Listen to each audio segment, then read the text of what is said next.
well, let's just assume that this is a real fish. And I go and look at my invoice and see how the client wants it mounted. So we take this real fish and we lay it down on a piece of white poster board. And I take this carpenter square here and a pencil, and I just go all the way around the fish. And every time I touch it, I make a mark down on the paper until I've worked my way all the way around and I got a perfect outline of the fish, excluding the tail. Then I make a series of marks going up and down, and I take this tape and I run it around the fish, and I do a girth measurement. So once that's done, once this outline is complete with this information, then I set it on a piece of blue carving foam. And I cut the outline out. I transfer the girth lines onto it. I put the shape of how the client wants it, like this particular one, he wanted the tail going into the wall a little bit. And then I take this file here and I just start looking at these numbers and I start carving away at it. And I know how he's supposed to be shaped in general, so I do a rough in shape and then I just keep measuring and filing until I get every one of these measurements down to that. Then I have a skin that I have prepared already. Shave it down until I get all the meat, all the white layer off.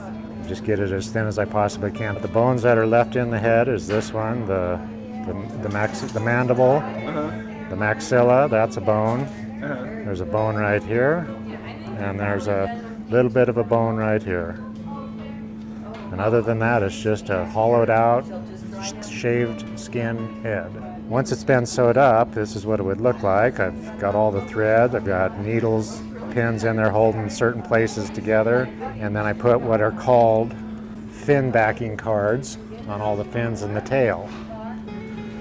And these actually allow me to spread the fins out and then make them dry in place. And the clients tell me that how they want that done as well. So this fish is one that had been recently sewed up.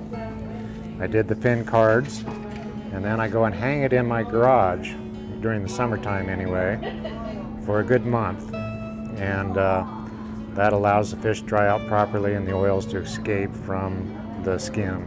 Then I take the fish and I start putting sculpturing material on it. And that's made out of this stuff right here, this two-part sculpturing compound. All of this stuff is. I start building all of these shrunken areas back, filling in this area, covering up the blue, doing the mouth.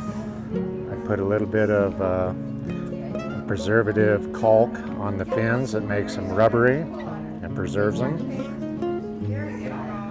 And these are actually fish eyes that you buy. They're made out of glass. They're made from computer-generated eyes, so they're extremely accurate.